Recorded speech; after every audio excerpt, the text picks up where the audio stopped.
আসসালামু আলাইকুম। প্রত্যেকটা বাড়িতে কোনো না কোনো মানে যেই কোনো জায়গায় খালি জায়গা পড়ে থাকলে এরকম তরিতরকারি শাকসবজি গাছ লাগিয়ে রাখবেন।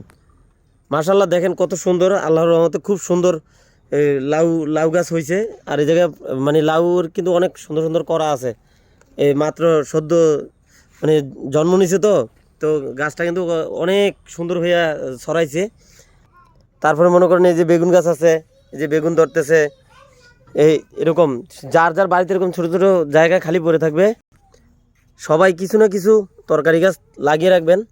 তারপরে আরও দেখাচ্ছি, এই দেখেন মাশাআল্লাহ, এই যে এগুলো হচ্ছে মূলা শাক, তারপরে ওই যে এগুলো টমেটো গাছ, তারপরে ওই দেখেন মরিচ গাছ, এই যে এগুলো হচ্ছে ধনেপাতা, এখানে সরিষা শাকও আছে, ওইখানে লাগানো হয়েছে।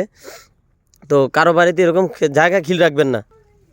বর্তমান মনে করেন তরকারির যেই পরিমাণ দাম, সেই হিসাবে নিজেরা বাড়িতে লাগিয়ে খেলে অনেকটাই উপকার। ফরমালিন যুক্ত খাবারের থেকে ফরমালিন মুক্ত খাবার খাওয়াটা অনেকটাই ভালো। এই যে দেখেন এখানে আবার এই যে এগুলো এগুলো কিন্তু পুঁই শাকের চারা, পুঁই শাকের বিচি। তো এরকম বাড়ি যাদের মাটি কিছু খালি থাকবে তারাই কিছু না কিছু অবশ্যই করবেন। নিজেরা খেটে খাবেন, দেখবেন যে শরীরও ভালো থাকবে, মনও ভালো থাকবে, শরীরের স্বাস্থ্যও ভালো থাকবে। ধন্যবাদ সবাইকে, আল্লাহ হাফেজ।